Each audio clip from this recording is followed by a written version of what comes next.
अंश BPSC classes में आप सभी का स्वागत है। जो मेरे चैनल पे नया है वो सब्सक्राइब कर लेंगे, लाइक कर देंगे, करेंगे, शेयर करना एक बिल्कुल नहीं भूलेंगे। विगत क्लास में हमने इतिहास का स्रोत में अभिलेख और सिक्के की चर्चा की थी। आज मैं स्थापत्य, उसके बाद मूर्तियां के बारे में बताऊंगा। तो हम सर्वप्रथम देखते हैं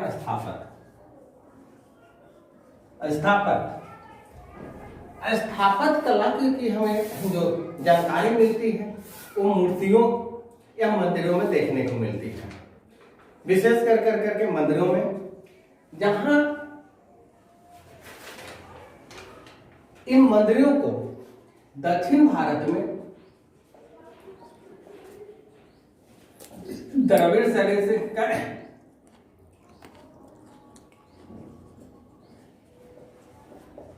द्रविड़ शैली से निर्माण कराया गया था। वहीं हम देखते हैं उत्तर भारत में नागर शैली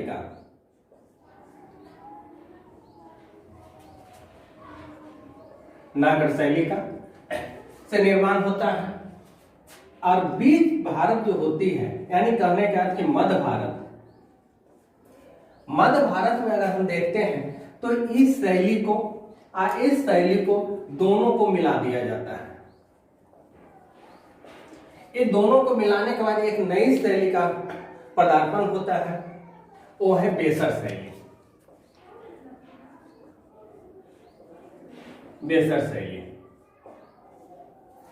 अब देखें, द्रविड़ शैली दक्षिण की मूर्तियों में, नागर शैली उत्तर के मूर्तियों में, और दोनों को चोरी करके बनाने वाला है बेसर शैली। बेसर शैली में होते, जब मैं मंदिर बनाऊंगा तो इसकी चर्चा हम विस्तृत रूप से करूंगा। इन मंदिरों में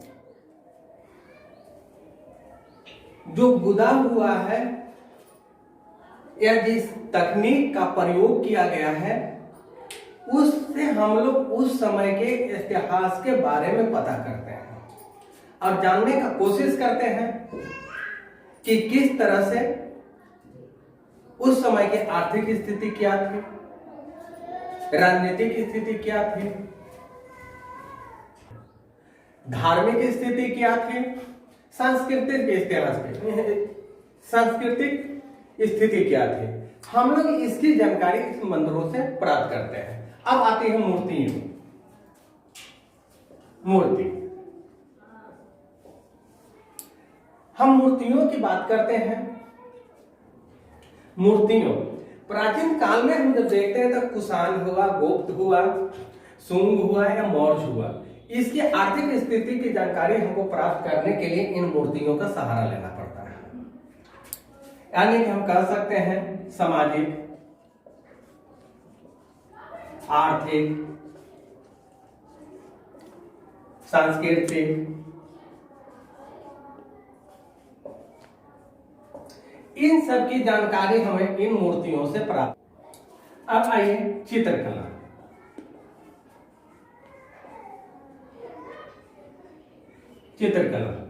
चित्रकला की बात हम जब करते हैं तो हम विशेष करके देखते हैं अजंता की बात जब हम करते हैं, अजंता के से हमको उस समय के धार्मिक और सामाजिक स्थिति का पता चलता है, जिससे हमें प्राचीन भारत के इतिहास के बारे में स्पष्ट पता चलता है। उसके बाद है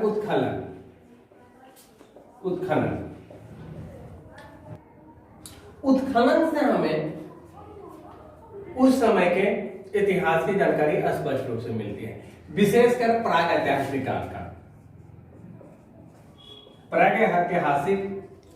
काल की जानकारी हमें उत्खनन में मिले अवशेषों से स्पष्ट पता चलता है। उत्खनन से हमें प्रागैतिहासिक काल, आदिऐतिहासिक काल,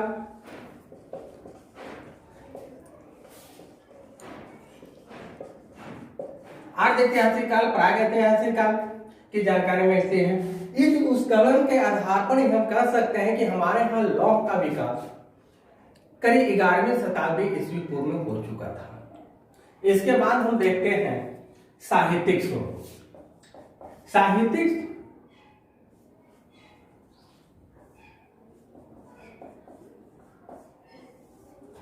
साहित्यिक स्रोत में हम देखते हैं दो रूप में, एक है धार्मिक साहित्य, और दूसरा हम देखते हैं धर्मोत्तर साहित्य।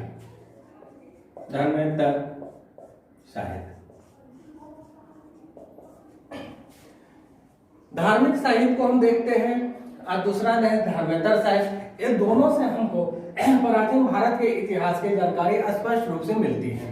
धार्मिक साहित्य में हम देखते हैं तो देखते हैं वैदिक, जैन,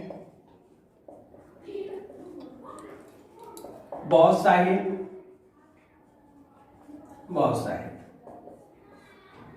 इस तरह से हमको लोग देखने में मिलता है। अब देखिए, जब हम वैदिक को देखते हैं तो वैदिक में सबसे प्राचीन होता है वेद।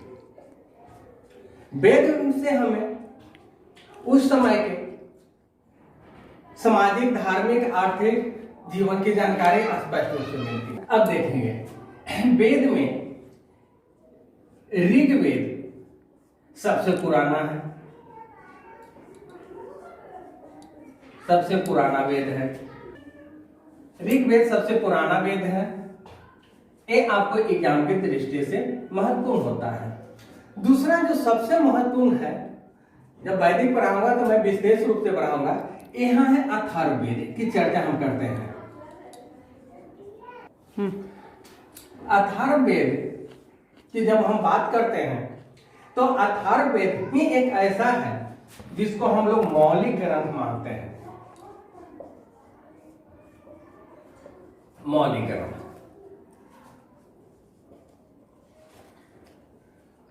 तो ये जो वैदिक हमारे जो भी वैदिक हमारे खास करके साहित्य हैं, ऋग्वेद, सामवेद, यजुर्वेद या अथर्ववेद, इससे हमें प्राचीन भारत में आर्यों के धार्मिक, साहित्यिक, आर्थिक जीवन की जानकारी स्पष्ट रूप से मिलती है। हम वैदिक साहित्य में धर्मसूत्र, स्मृति, इसके भी कभी कभी चर्चा करते हैं। धर्मसूत्र स्मृति में हम देखेंगे कि उस समय के मानव के आचरण के बारे में बात किया गया है, विशेष करके मनुस्मृति को। मनुस्मृति में हम लोग देखते हैं कि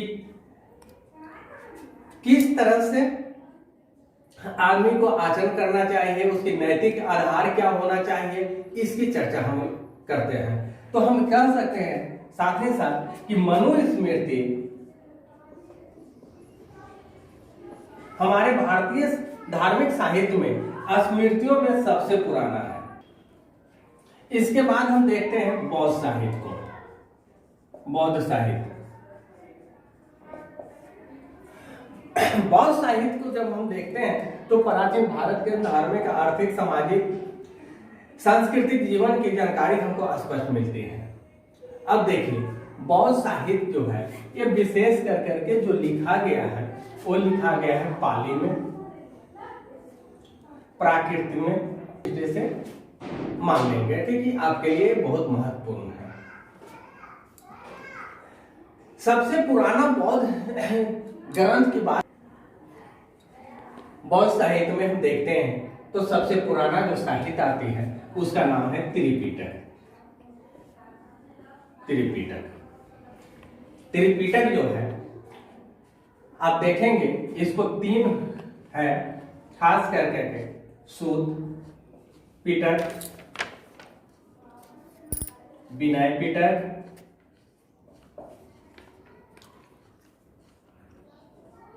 अधिधाम पिटक।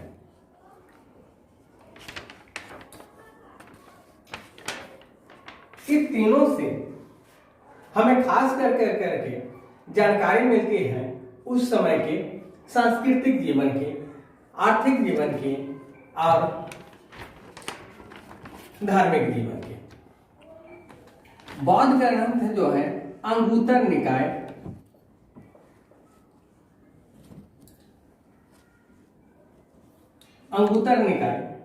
अंगुतम निकाय में ही हमको सर्वप्रथम यह पता चलता है कि भारत में, खास करके उत्तर भारत में 16 जनपदों की बात आती है। 16 जनपदों की बात की हमको चर्चा मिलती है। तो हम कह सकते हैं कि ये बौद्ध साहित्य के लिए, बौद्ध साहित्य में हमारे भारतीय इतिहास के जानने के लिए बहुत आवश्यक स्रोत के रूप में है। अब देखिए मिलिंद पनाहो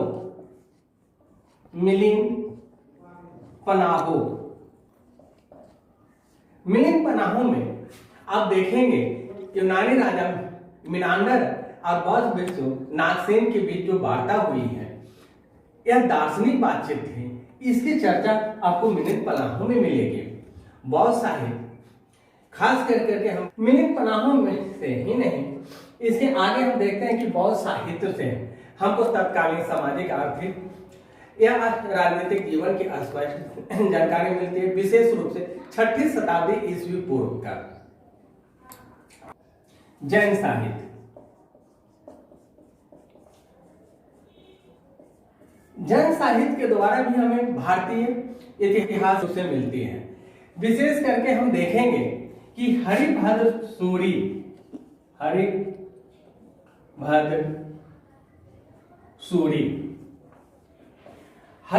सूरी द्वारा रचित, इसके द्वारा जो लिखा गया है कथा कोश,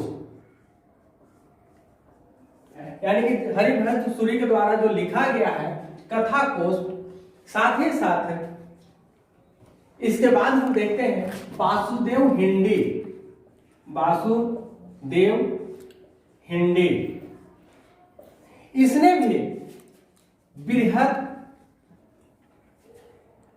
वासुदेव हिंदी ने बृहद सूत्र कली का पुराण देखेंगे जैन साहित्य में आपको कि हरिभद्र सूरी ने जो लिखा है अपने ग्रंथ में कथा कोश है, साथ ही साथ वासुदेव हिंदी ने बृहद कल्प सूत्रभाष और कल का पुराण, ये जो हम उन्होंने लिखा है, इसमें देखेंगे कि जैन साहित्य के द्वारा हमें उस समय के धार्मिक, आर्थिक, सामाजिक स्थिति के बारे में स्पष्ट पता। धर्मेंद्र साहित्य के बारे में बता रहा हूं। धर्मेंद्र साहित्य, जहां धार्मिक साहित्य ने उस समय के राजनीतिक, आर्थिक, सामाजिक स्थिति को पे प्रकाश डाला, धर्मेंद्र साहित्य भी वही काम किया है। इसने भी वर्तमान समय के यानी तत्कालीन समाज के भारतीय इतिहास का जो अध्ययन हम करते हैं उसमें इसकी सहारा लेना पड़ रहा है हम लोगों को। अब देखेंगे खास करके मौर्यकालीन हम जब पढ़ते हैं तो इस समय हम जब पढ़ रहे हैं तो हम ये देखेंगे कि इस समय के धार्मिक, राजनीतिक या तो सामाजिक, या हमको पढ़ने के उस समय हम मौर्यकालीन साहित्य के बारे में हमको खासकर पढ़ने के अष्टाध्याय से जानकारी मिलती है। मौर्यकाल की ही जानकारी के लिए हमें कौटिल्य का अर्थशास्त्र,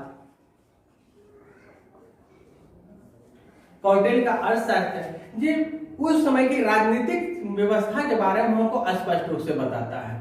विशाख दत्त कौटिल्य का अर्थशास्त्र फिर हम देखते हैं कि विशाख दत्त द्वारा जो रचित है मुद्रा राक्षस, उसके द्वारा भी हमको जानकारी मिलती है। सामदेव का कथा सरित सागर, क्षेमेंद्र का बृहद कथा मंजरी, इससे भी उस समय की हमें राजनीतिक स्थिति या सामाजिक स्थिति कहें या धार्मिक कहें या सांस्कृतिक कहें की जानकारी हमको मिलती है। वहीं हम गुप्त काल की बात जब हम करेंगे तो गुप्त काल में देखेंगे एक है कमांडक। ये जो कमांडक जो है इन्होंने एक नीति सार बनाया था। इस नीति सार के ऊपर ही गुप्त काल चला है। यानी गुप्त काल के कमांडर द्वारा जो नीति सार बनाया गया है, यह तो नीति कमांडर द्वारा जो रचित है उसे नीति सार के पर। इसी तरह से हम देखेंगे कालिदास के द्वारा मालविका गलानी मित्र, इसमें हम देखेंगे पुष्प में शुंग का विस्तृत वर्णन है। पतंजलि का महाभाष्य में ही आपको मिल जाएगा शुंगकालीन घटनाओं के बारे में, कलहन की राज तरंगिणी, चंद्रप्रदय की पृथ्वीराज रासो, बाणभट्ट का हर्षचरित, ये सब जितनी भी चीजें हैं ये तत्कालीन समाज के बारे में हमको स्पष्ट पता चलता है। यह तो उत्तर भारत की बात हम करते हैं। दक्षिण भारत में हम देखेंगे, दक्षिण भारत में कि संगम साहित्य की बात होती है। दक्षिण भारत में संगम साहित्य एक ऐसा साहित्य है जो उस समय का सामाजिक, राजनीतिक, आर्थिक स्थिति के बारे में स्पष्ट पता चलता है। अब हम देखते हैं विदेशियों का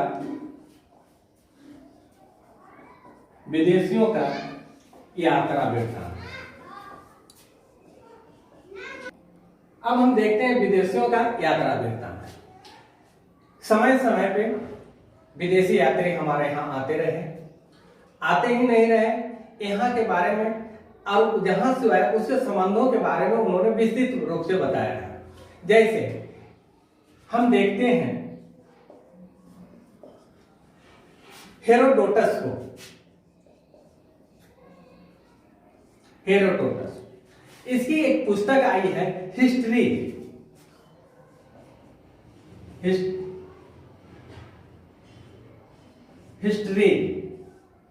हिस्ट्री में इसने क्या किया है, हिस्ट्री में इसने भारत, फारस, इसका संबंध की चर्चा करता है। देखेंगे कि हेरोडोटस जो है अपने पुस्तक हिस्ट्री में भारत और फारस के संबंध की चर्चा की है। वही देखेंगे एरियन की जब भारत आया, या तो अपनी पुस्तक में भारत पर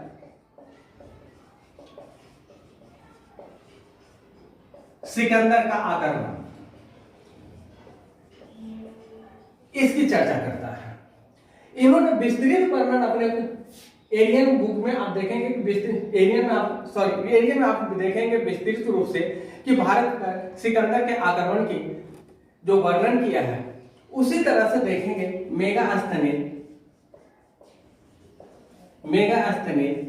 इसकी एक पुस्तक आई थी इंडिका। इसका जो पुस्तक है इंडिका में खास करके देखेंगे मौर्य वंश की चर्चा है, पाटलिपुत्र की चर्चा किया है।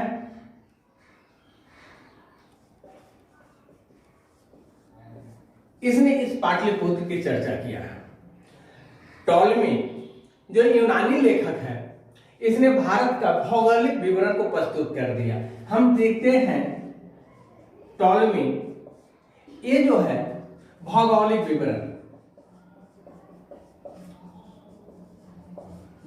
विवरण जो है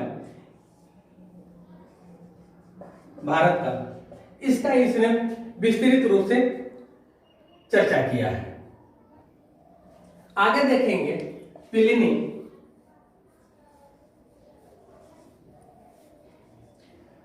जो है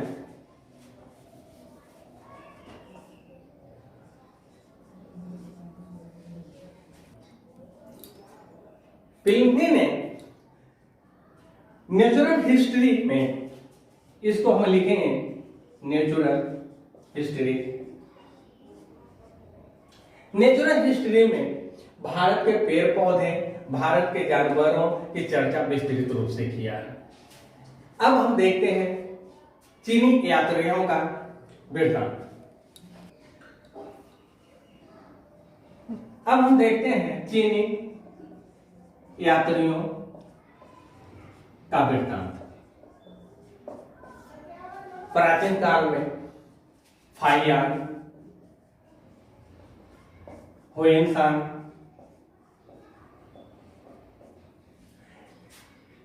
ये सब भारत में आए। देखें कि फाहियान जो है भारत में आता है आज 14 सालों तक रहा है।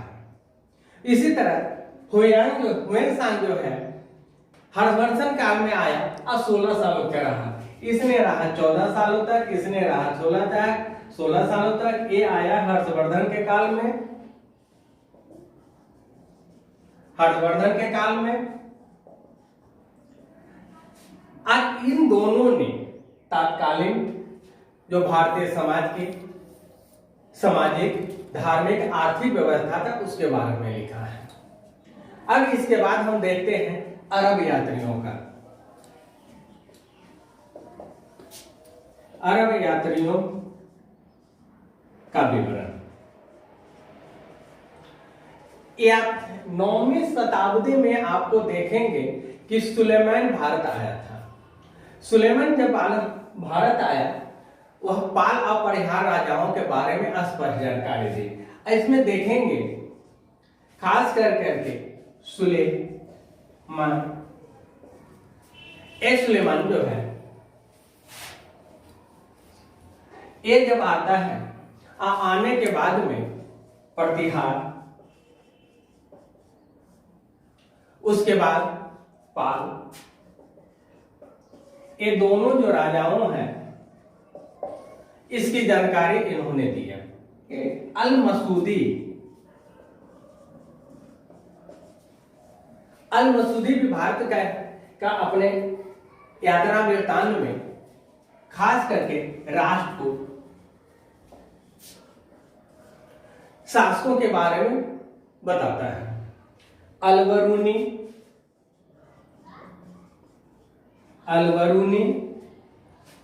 उसके बाद में देखेंगे जो मोहम्मद गजनबी के साथ में आया था, उसने भी अपनी किताब जो तहकीक उल हिंद में भारतीय समाज और संस्कृति की चर्चा की है।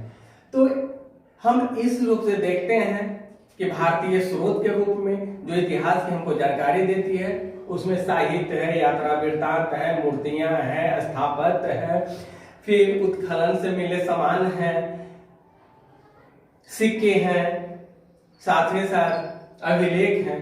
ये सब से हमको भारतीय पुरातत्व के द्वारा जो मिली है उसके आधार पे हम लोग तत्कालीन समाज के बारे में स्पष्ट पता करते हैं। भारतीय इतिहास का स्रोत का क्लास आज मैं खत्म करता हूं। अगले क्लास में मैं आप लोगों को प्राचीन भारत का इतिहास का प्रारंभ करूंगा, जिसमें प्राग ऐतिहासिक काल से मैं स्टार्ट करूंगा। प्राग ऐतिहासिक काल, उसके बाद मैं चलूंगा अर्ध ऐतिहासिक काल में, उसके बाद ऐतिहासिक काल में।